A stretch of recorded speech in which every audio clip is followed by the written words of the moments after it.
Hello, everybody. This is Frank Coppola with Live Sessions with Frank Coppola. I'm so happy you joined us. Today we have a very special guest. His name is Joel Solomon. Hi, Joel. How you doing? Hi, Frank. Thanks so much for having me. It's such a pleasure to be here. And the pleasure's all mine. Let me read you a bio on Joel. Joel is a prosperity coach who helped others overcome obstacles standing in the way of their financial freedom. In 2019, Joel published 9 Money Rules Millionaires Use Only the Unconventional Ones, which is a bestseller in both self-help and personal finance. And in 2018, he published Mindful Money Management, Memoirs of a Hedge Fund Manager, which also was a bestseller. Joel is an award-winning speaker, frequent podcast guest. He has led 11 workshops teaching the concepts of how to overcome limiting beliefs. He has spoken at the numerous Rotary and Lions clubs in New York metropolitan area and at Mercy College MBA program, as well as Mike Dooley's Infinite Possibilities Training Conference in New Orleans in March 2018. He appeared on TV with CEO Money and Between the Covers. He has also been a guest on more than 30 podcasts, including Westchester Talk Radio, Redesigning Your Life with Sabrina Soto, Going Solo, Smashing the Plateau, The Matter of the Heart, Every Day is a New Day Show, Thrive Loud, the award-winning Nice Guys podcast, the Financial Survival Network, and Think, Believe, Manifest. Joe has also been quoted in the Wall Street Journal, Newsday, U.S. News and World Report, and interviewed in Forbes and on Bloomberg Radio. In 2012, he received a decades-long dream with the launch of his own hedge fund, Salumor Capital, named for his 2 daughters, Lauren and Morgan. Solomon's financial experience includes managing a $700 million long-short equity and credit portfolio for Citi. Solomon generated positive returns every year during his time at Citi, including 2008, where the market suffered 40% losses and financial stocks, the only ones he managed, collapsed 57%. Solomon has been a chartered financial analyst since 1995. In 1992, he was named a Fellow of the Society of Actuaries. He is also an advanced communicator, gold Toastmaster, and a certified Infinite Possibilities trainer and trailblazer. When not helping others achieve their financial dreams, Solomon enjoys table tennis, bowling, and skiing. He is also an avid traveler and has visited over 40 countries in 5 continents. Fantastic, Joel. Just fantastic. So let me ask you a question. We've just had an extensive bio, but I'd like to hear something that's like, who are you and what do you do? So, first of all, you mentioned my daughters. So my company, Salumor, is named after my daughters, Lauren and Morgan. And my first book, Mindful Money Management, I dedicated to them because they teach me every day, and they have taught me about unconditional love. So I dedicate my company and my business to them. And so that's a big part of who I am, a very proud dad of 2 amazing, beautiful, caring, thoughtful, and healthy daughters. Wow. And what do you do? So I am a prosperity coach, and I'm pretty sure no one else is doing exactly what I'm doing. So I teach people how to change their mindset around money from limiting beliefs to empowering beliefs, from scarcity and lack to abundance and prosperity. And we do that through different affirmations, different exercises. We do it through audio tapes and files that I have free on my website. But not only that, besides mindset, once we change people's mindset, then we teach people about investing. What is a stock? What is a bond? How to invest in real estate, or how to invest in the stock market, or whatever type of investment you're interested in. So I'm very agnostic to the asset class that you're interested in. I teach people that whatever your passion is, which is very different from any financial planner or advisor out there. I'm not a financial planner or advisor. I don't manage other people's money anymore. All I do is teach. And so I teach about mindset, I teach about investments, and I also teach personal finance. Somebody's interested in improving their credit score, how to calculate their financial freedom number, what is financial freedom number, how to get there quicker, how to get out of debt quick, all those kinds of things I teach, as well as the mindset and the investments. And I can attest that Joel is a very good teacher because I work with him and he's wonderful. So, Thank you. You're welcome. What's your story? How'd you get here?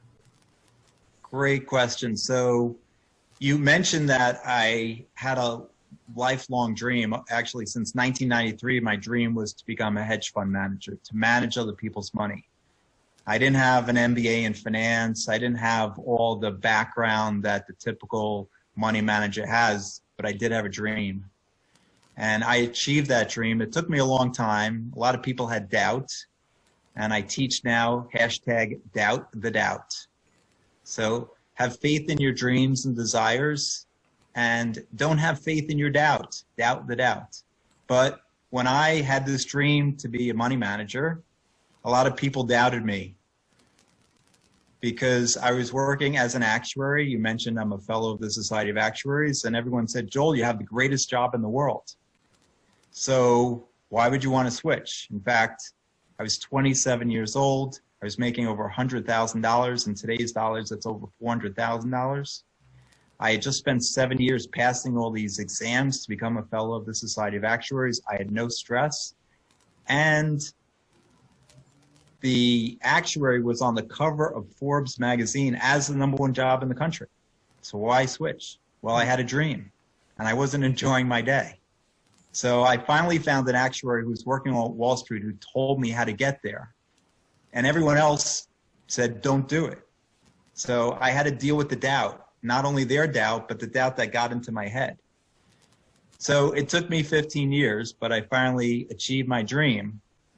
And in 2008, I started working, as you mentioned, at Citigroup as a hedge fund manager.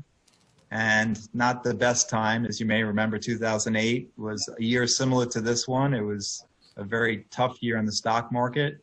Market was down 40%. Financial stocks, those were the only stocks I was managing, were down 57%. And we managed to make some money that year and make more money the next year. But in 2012, my division was shut down. A law was passed that banks can't own hedge funds. So I was laid off with everyone else in my division, which actually gave me the kick in the butt to start my real dream, which was my own company. So I started my own hedge fund. And after 3.5 years doing my dream, I didn't feel so passionate about it. And I went to this personal development course, and 2 things happened at that course that changed my life. One was we were given a wooden board this thick. I don't know if you guys have ever done this, but we were told we were going to break it with our bare hand. Anybody ever do it? No. It's a lot of fear in that room. For 45 minutes, the guy who was in charge teaching us how to break a board with our bare hand. We had people who were assigned holders who had to hold the board, and we were told how to shift our weight and all these lessons. For 45 minutes, there was a lot of fear in the room. Everyone broke the board. The exercise was called obstacles or illusions. And on one side, we had to write our biggest obstacle. So I wrote raising enough money for my hedge fund for it to be a long-term viable entity. On the other side, we had to write in green our ultimate goal, which I wrote making everybody in this room financially free. So I broke that board like everyone else did. And so that was one thing that happened at that course. The second thing was that we had a guest speaker speaking about stocks and stock options in particular. He spoke for about an hour. And as he was speaking about stock options, he made it sound like this is the way to get rich. You don't need much time. You don't need much money. This is how the rich people get rich. And options are essentially riskless. Well, I was sick to my stomach. I had people tap me on the shoulder, whisper in my ear, Joel, does this make sense? It was day 2 of the conference. Everyone knew I was a hedge fund manager. And after he was done, we walked outside of the auditorium. I said, please don't do this. He has no idea about your cash flow, earnings, assets, risk tolerance, and most importantly, no idea about your belief that you can make money in stock options. So I went home that night and I couldn't sleep. 3:30, 4 in the morning. Half that wooden board was staring back at me, making everybody in this room financially free.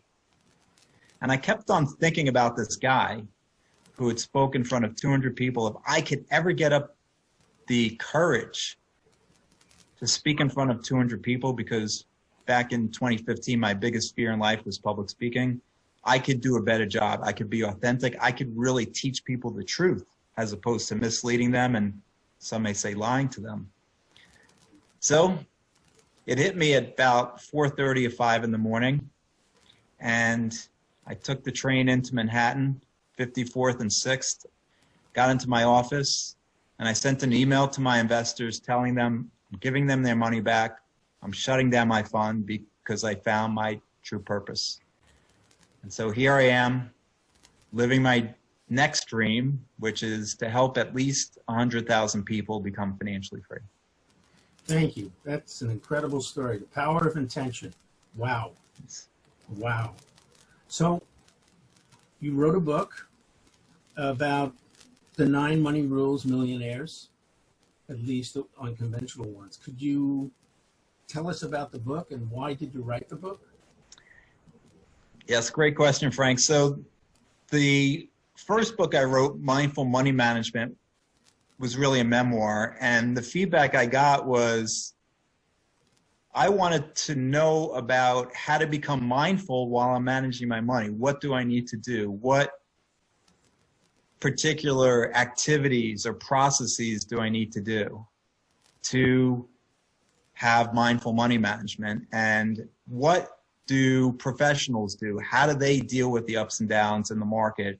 How do they deal with, stock market going down 30% in a few weeks like it did this year? What happens with real estate goes down 20%? How do you deal with this? So I realized that there's really no book out there that combines the spiritual laws of mindfulness with money management. And so that was the reason why I wrote the book, in order to give people processes that they can use, spiritual laws that they can apply to money so that they can become financially free. And these are the rules and the laws that every millionaire, every billionaire uses every day of their life. And so I wanted to share that. It shouldn't be a secret. There's almost an infinite amount of abundance on this earth.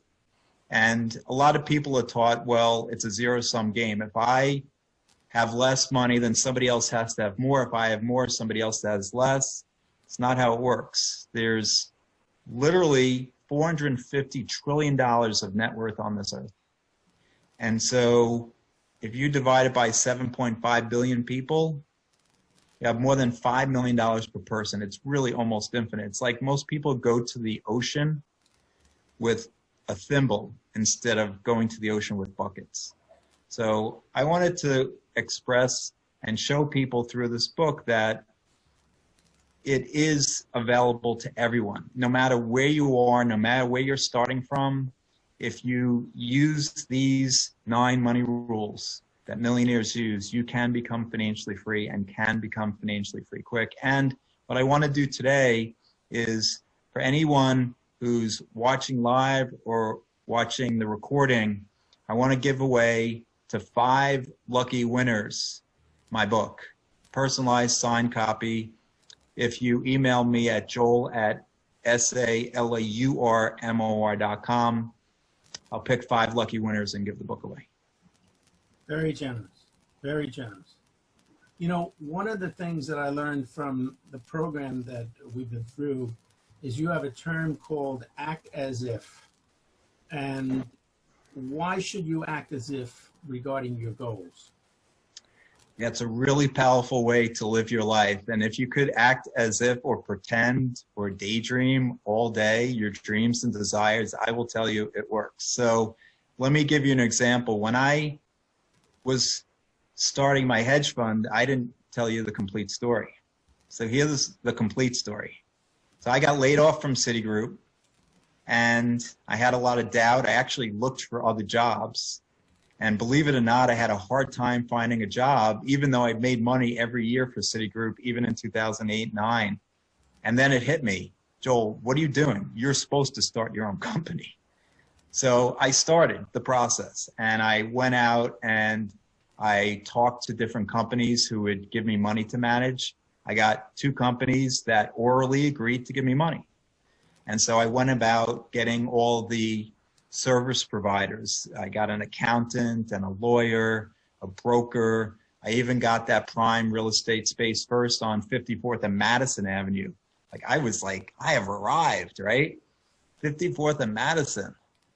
And so I moved into my office space on December 17th of 2012. And I called up the 2 investors who told me they were going to give me money. And I got calls back within 2 weeks, both of them telling me, sorry, we're backing out.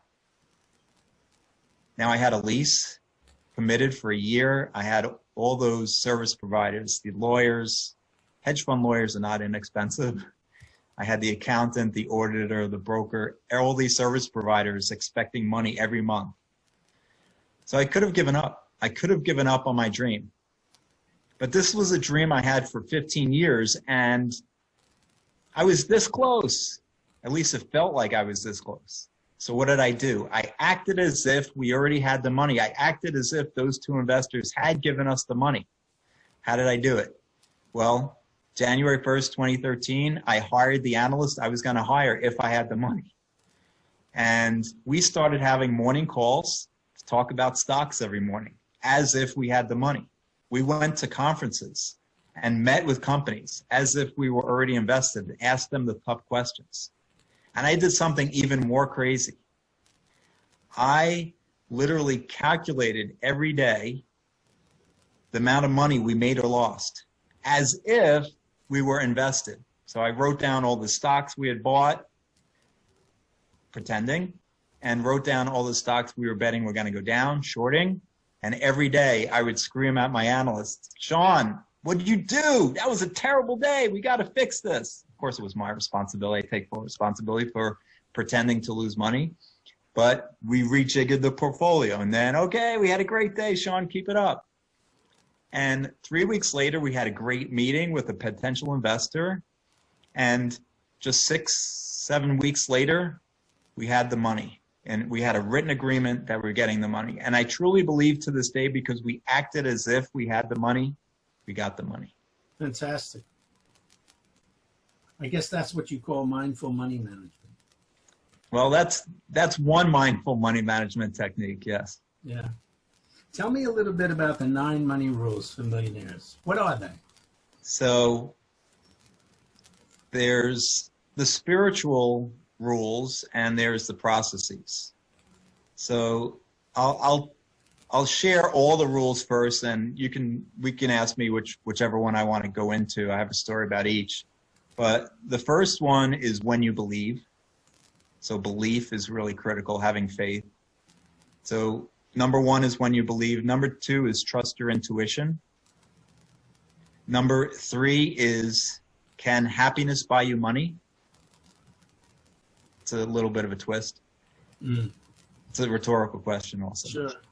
Number 4 is creative visualization, or what does visualization have to do with money? 5 is being grateful. 6 is giving. 7 is budgeting. I know it's a 4-letter word for many, but actually more than 80% of millionaires budget. 8 is DIY investing. And 9 is, this may be the most controversial one, don't diversify. Interesting. Tell us a little bit about the don't diversify. So as a hedge fund manager, I found that I had to invest in 60 or 70 stocks because that was the protocol, that was the required way that my investors wanted me to invest. But I found both at Citigroup and at my own hedge fund that my top 3 or 5 ideas made 120% of my return, meaning that the rest of them lost me money. So I made more than 100% of my return by just a few investments. And I will tell you, and I go through it in the book, you know, the best investor of all time, Warren Buffett's right-hand man, Charlie Munger, who's worth over $1 billion as well, said that if you know nothing, diversify. Warren Buffett himself said, if I had my druthers, I would put more than 50% of my net worth in one investment. So the best investor of all time, know that. Think about, you know, Steve Jobs of Apple or Bill Gates of Microsoft. Did they diversify? No, they put all their money in their company, right? Yeah. So there's many examples of the way to get rich is not to diversify. You know, I have a lot of my own money in my hedge fund, in my own business, investing in my own business. So it sounds like you use especially with these types of investments you're doing, it sounds like you use intuition a great deal. Is that so? I do, and it's not something that any financial advisor planner is going to teach you. But I will tell you as a former hedge fund manager that if I didn't trust my intuition, I either lost money or I made less money. Really? Really? Really. And I will tell you, even to this day, it's really difficult for somebody who's analytical, an actuary, a math guy by training to just trust it. But even today and the last few days, I made some investments based on intuition, but I didn't make them big enough because I'm still not 100% trusting it. But it is really, really powerful. So my clients ask me, Joel, how do I develop my intuition? So I say, exercise it every chance you get. So I used to go to the gym up until the last few months, and I used to do bicep curls to develop my bicep. So why not exercise your intuition every chance you get? You're in Manhattan, you're on the subway platform, the local train's sitting there, the express is coming in 2 minutes. What do? Local, express, express, local. Trust your intuition. I, up until a few months ago, was taking my daughters to school every Thursday morning. And we had options. You know, we could take the local roads, we could take the highway, or we could hitchhike. Just kidding. So generally my intuition would tell me, take the highway. But one particular morning, my intuition was telling me that even though the traffic was way backed up, that I should still take the highway. And my intellect said, no, come on, it's all backed up. Take local roads. So I listen to my intellect, not my intuition. And immediately my stomach's in knots because I hear the sirens, I see the spinning lights, and because I didn't trust my intuition, it cost me a $150 speeding ticket. Wow. And to this day, my daughters tease me and they call me Speedy Pants. So intuition is really, really powerful, and there's ways to develop it. Try with simple things every day to make a decision. You know, okay, which way am I going to walk? Which way am I going to run? You know, make simple decisions and you'll develop it, and then it'll become second nature. And when you start trusting it, believe me, it is really powerful. You know what I notice? You appear to be a very happy guy and very grateful. So I'm wondering, is that something that you need to take on in terms of financial planning? Happiness Absolutely. And gratitude. No, absolutely. So rule number 5 is be grateful. And I know in this unprecedented times, it may be difficult for some people to actually be grateful, but I teach gratitude journal. And so every morning, I've been doing this since 2012, last 8 years. Write down a few things you're grateful for. And it doesn't have to be awesome, amazing things like the birth of a child, which I actually write down every morning. I'm grateful for Lorna Morgan. But, you know, I got up, I'm alive, you know, the sun's shining. You know, I'm able to jog outside today because it's not raining and I'm not going to get soaked, or, you know, just simple things. Because what's happening is when you are programming your mind for gratitude and appreciation, it actually is the highest vibration. And it's the same vibration that equates with abundance and prosperity. So if you could feel grateful and appreciative all day, every day, then the abundance is just going to flow. But for some people, it's really hard because of what's going on. So, but think about it. We're living, I think most of the people on this call will probably be in the United States, maybe not, but I will say we're living in the greatest country in the world. I live closest to the greatest city in the world, New York City. Hopefully things will open back up and we'll have the pleasure of taking advantage of Broadway shows and the best restaurants and places and museums in the world. So there's a lot of people who would love to be in our place, to get to Manhattan for a day. You know, there's billions of people on this earth who won't ever get there, right? So really be appreciative of little things in your life, and that is the same vibration for abundance, and that's why it's so powerful. In fact, there was a study done by Martin Seligman.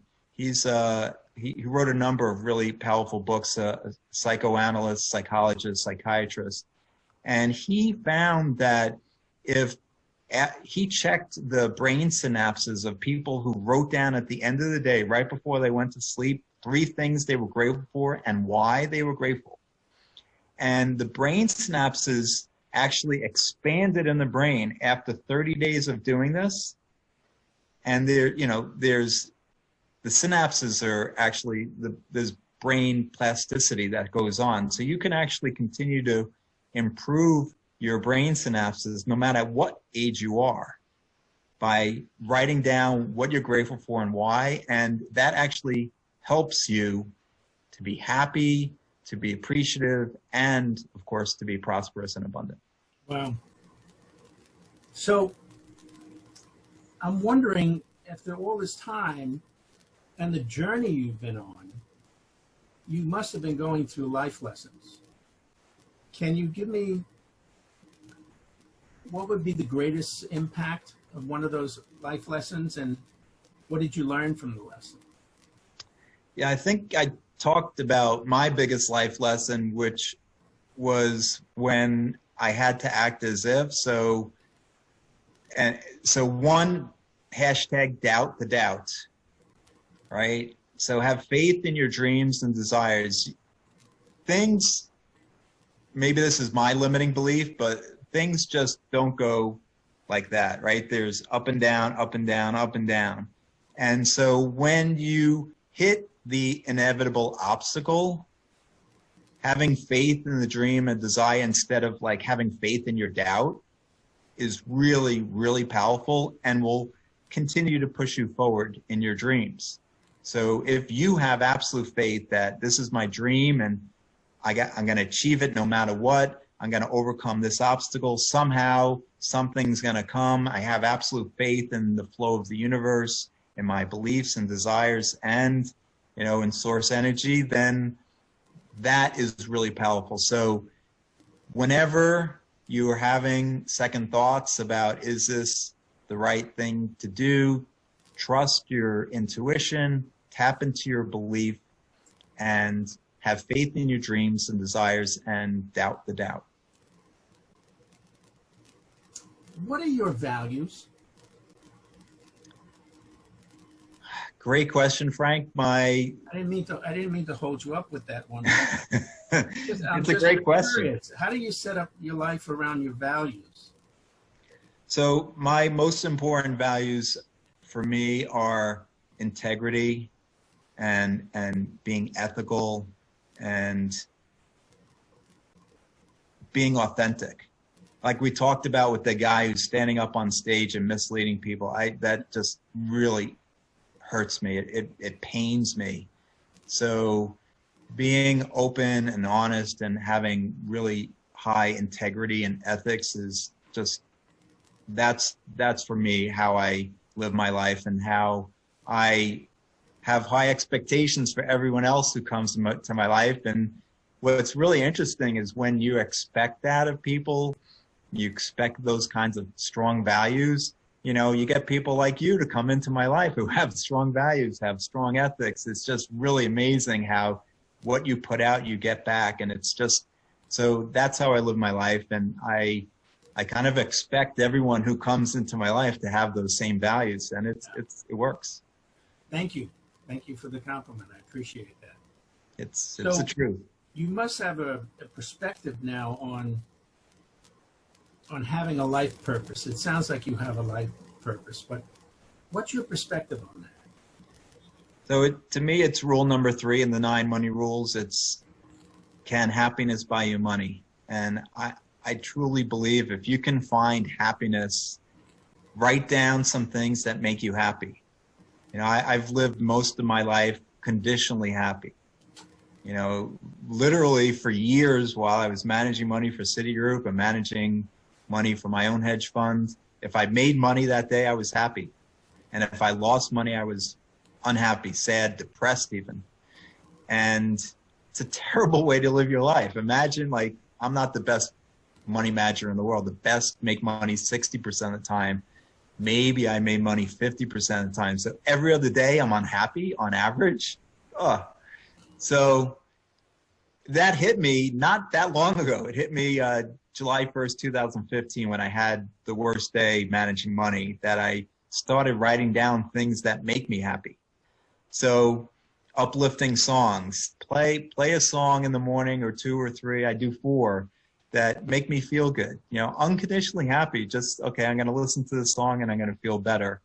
Or, you know, write down some other things, if it's meditation or visualizing or exercise or playing games with your daughters, that, you know, or just thinking about something that's happened in the past.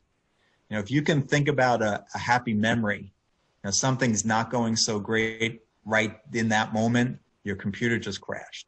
So like that may make you feel terrible for a second, but if you can think about, okay, it's okay, I have all this other happy things that I can think about, you know, again, if you could be happy 24/7, that truly is an amazing life goal.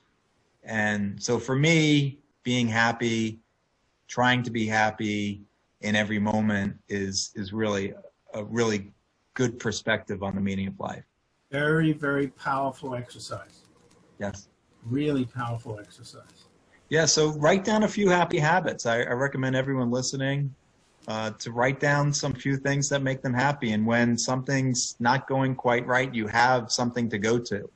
Okay, I'm going to listen to this song, or I'm going to, you know, do this visualization, or I'm just going to sit and breathe and meditate for a few minutes. You know, just something that can, you can take a pause, get to a state of, maybe it's just satisfaction because you are feeling unhappy. So to go from really depressed to ecstatic is difficult, but you can make your way up to satisfaction, to up to happiness, joy, and passion. Wow. So do you have any specific tips for our listeners? I think one big tip for me is to write down your belief level in each investment idea that you are thinking about, or even that you own already, from 1 to 10. So 10 is a knowing. I know I'm going to make money, absolute faith. And a 1 is massive doubt. There's no way I'm going to make money in this investment. And if you're not a 7, 8, 9, or 10, don't go there. And you can do this not only for investments. You know, you can do it for a business idea. You know, you're like, okay, I got this really great idea. When you first think about it, you're like, okay, I know it's going to do well. And then you sit on it and think about it again, and then, you know, your belief level is a little bit lower. So if you're not 7, 8, 9, or 10, I wouldn't go there. You got to get your belief level up to a level that is consistent with your ability to make money. Gotcha. So, you know, you and I joke around a lot, right? So you've told me some interesting jokes, and you also have some favorite quotes, and we've shared them. Can you share a couple of those? Either one or both. Yeah.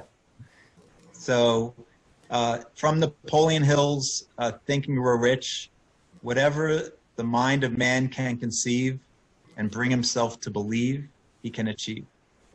Whatever the mind of man can conceive and bring himself to believe, he can achieve. Great quote. Great quote. So I'll tell you one of my favorite actuary jokes. So two actuaries, they go on a moose hunt and they put on their camouflage gear, they get their rifles all set, and the first actuary spies a moose. And he says, I got him. And he shoots and he misses 5 feet to the left. So the second actuary says, no, I got him. And he shoots and he misses 5 feet to the right. They give each other a high five and say, on average, we got him. Good joke any way you want it. Good one any way you want it. So you told me a lot of interesting things. You told me about your travel in all the West. Do you have anything that you consider to be on the goofy, quirky side, or something unique about you? Well, I do collect shot glasses. I have over 150 shot glasses from all the cities and towns around the globe that I visited. So that's a little unique thing about me. Are they your shot glasses? Uh-huh. Okay. Yeah, so every single, I've been doing it for about maybe 25, 30 years. So every place I've been to around the globe, town, city, state, country, there's a shot glass for. Gotcha. Interesting. What's your favorite, let me think, what's your favorite website? Well, as we were talking about before we started, Frank, I love to read. So I have to say Amazon. I know it's cliche, but you know, I'll especially now with the library shut, I've been getting a lot of books on Amazon. I probably read at least one a week. So Amazon makes a lot of money off of me from my books. So Gotcha. yeah, that's probably besides my own website. So my own website is Salemor.com, SALEURMOR.com, and there's a lot of freebies on there if anybody wants to go on. I actually have all my investor letters from my hedge fund days. I have affirmations under the manifesting drop down. And video of yourself too. Yes, lots of videos. All the links to the YouTubes.